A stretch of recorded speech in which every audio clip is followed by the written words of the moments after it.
Mon beau sapin, roi des forêts. Oh non!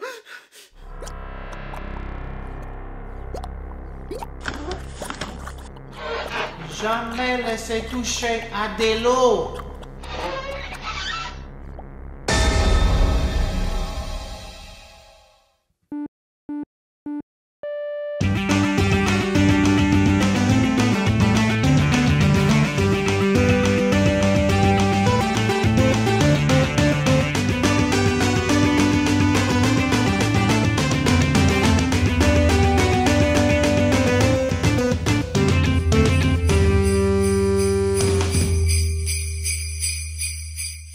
Si t'es comme moi, t'as grandi avec une NES à la maison. Et si t'es comme moi, tu l'as encore. Va la chercher, là, faut que je te montre quelque chose avec. Vas-y, ouais, j'attends. Ah, bon, t'es revenu. Donc, en dessous de la NES se trouve une plaquette de plastique. Et si on enlève ça, on découvre, là où il est supposé avoir un petit morceau de plastique, un port d'expansion. Ça sert à brancher un périphérique supplémentaire pour la Nintendo. Toutes les consoles de Nintendo avant la Wii possèdent un port d'expansion. Mais en Amérique du Nord, seulement le port de la GameCube sera utilisé par un périphérique officiel, le Game Boy Player. C'est une toute autre histoire au Japon, évidemment. Chaque console de Nintendo aura plusieurs périphériques conçus pour chacune d'entre elles. Le périphérique le plus populaire pour la Famicom, c'est sans aucun doute la Famicom Disk System. Essentiellement, c'est un lecteur de disquettes qui se pose sur la Famicom. Conçu pour compétitionner avec la Sega Mark III, qui allait devenir la Master System ici, la FDS, sortie le 21 février 1986, permet de jouer à des jeux encore plus avancés que sur la Famicom.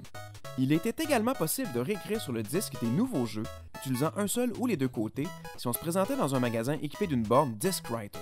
Plusieurs séries classiques de Nintendo sont nées sur la FDS, dont Kid Icarus, Metroid et The Legend of Zelda, qui en fait est sorti le même jour que le périphérique sur le marché, un peu pour le vendre en fait.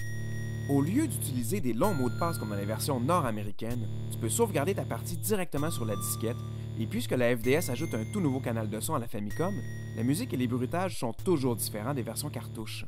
Par exemple, la musique de Castlevania 2 en cartouche,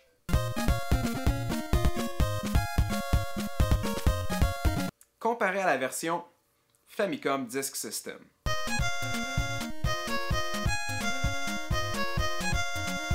La FDS aura vendu près de 4,4 millions d'unités. Comparé aux 19,3 millions de consoles Famicom vendues, la FDS sera considérée comme un échec commercial. Pourquoi? Il y a plusieurs raisons. Un prix de vente de 15 000 yens, beaucoup demandé pour un périphérique en 1986. La courroie de caoutchouc, pièce centrale au fonctionnement de la machine, brise à rien. Des contrats de licence désavantageux pour les développeurs, où Nintendo demande la moitié des profits. Et surtout,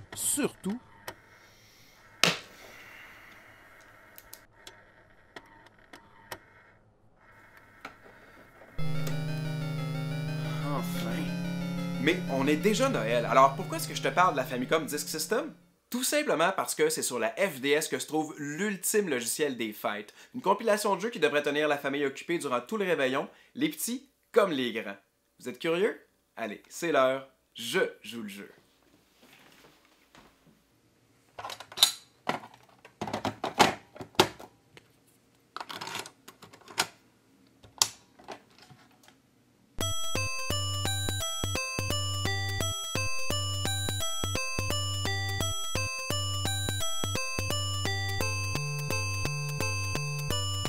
Santa Claus no Takarabako, ou si tu préfères le coffre à jouets du Père Noël, est paru le 4 décembre 1987 au Japon.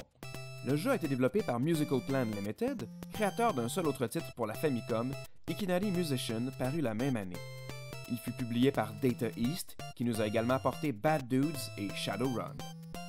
La couverture de la disquette présente un Père Noël préoccupé qui laisse échapper une poudre d'or d'un coffret au grand vent. Mais qu'est-ce qui s'est produit pour que Saint-Nicolas en arrive là? J'ai pas vraiment de gag à faire là-dessus, en fait, c'est comme un peu triste. Comme je l'expliquais plus tôt, la disquette a deux côtés différents. Dans le cas de Santa Claus no Takarabako, ça se traduit par des activités différentes d'un côté ou de l'autre. Le côté A propose un petit moteur de création de cartes de souhait. Tu choisis entre les 3 images et les 3 chansons, puis tu composes ton message. Il est même possible de l'écrire en français. Tu peux aussi modifier le Père Noël qui danse, mais honnêtement, ça demande une patience que j'ai pas. Les graphismes sont colorés et détaillés, et les musiques sont des reprises intéressantes des classiques des fêtes. Les résultats donnent immanquablement des jolies cartes avec une belle ambiance. Mais les images me font penser aux jeux d'enquête à la première personne qu'on voit vraiment beaucoup sur la Nintendo et la Famicom, tels que Déjà Vu par exemple. Il suffirait de pas grand chose pour...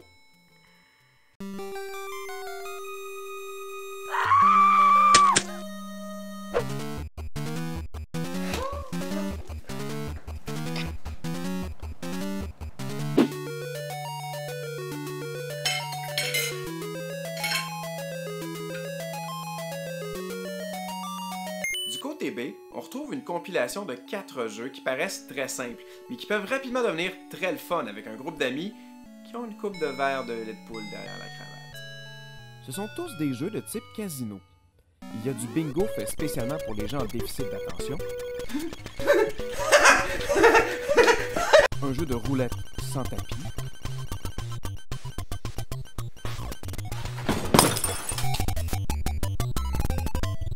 Une machine à sous.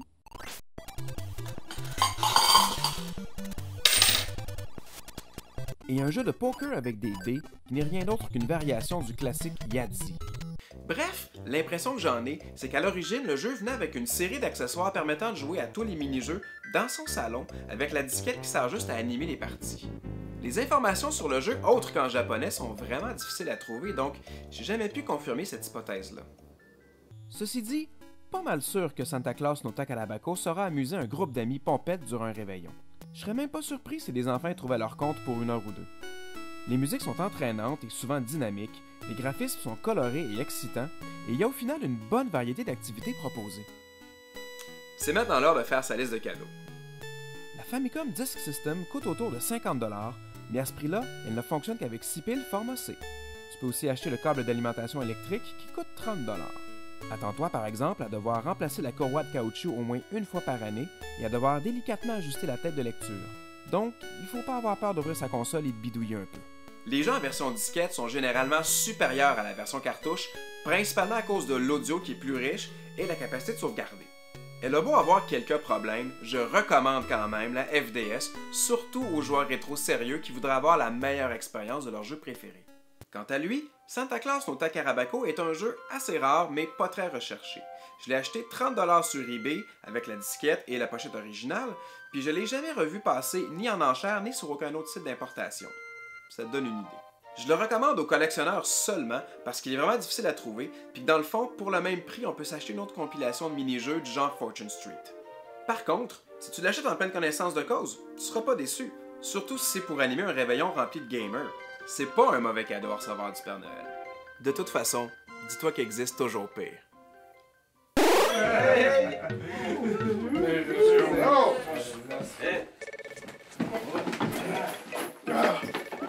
Passe-toi, petit gueule. Hé! Avez-vous été sage cette année? C'est qui l'a invité, lui? Aucune idée, je le connais pas. Fait que j'ai un premier cadeau à donner. À toi! C'est une carte spéciale. C'est le 7,5 de trèfle. Au suivant, toi! Hein? Oui, oui! Oui! Hey, des sous noirs. Tu sauras que depuis que c'est retiré du marché, c'est des objets de collectionneurs. Ça, c'est pour toi, mon petit pet. Elle est presque pas utilisée en plus. Mais, on peut pas jouer avec rien qu'une carte. Ben ouais, tu joues avec ta bouche comme ça. F12! Mais y a pas de F dans Fingo. Puis pour mon dernier cadeau, c'est ce que j'ai de plus précieux à donner. Bon, ben ça, on va faire le cheap, là. Ah ouais, sors de Chine. Ah ouais. Pogne-le! Ah ouais, on sort! C'est fini!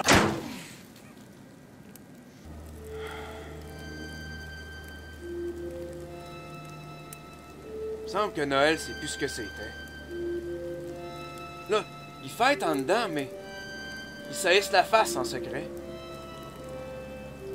Puis quand ça va être fini, ils vont retourner travailler à des jobs qu'ils aiment même pas pour faire rouler une économie qui est tout croche. Même moi, le Père Noël, j'en ai plus d'argent. Ce qui me reste, c'est ça.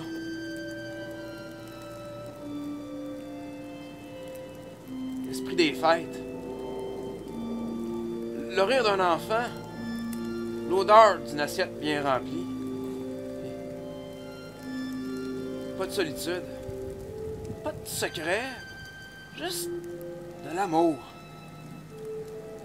Il me semble que s'il y a une soirée dans l'année où on devrait se donner le droit d'être heureux, c'est maintenant. Bon, hein, viens-t'en, Fernand. Viens fêter avec nous autres, là.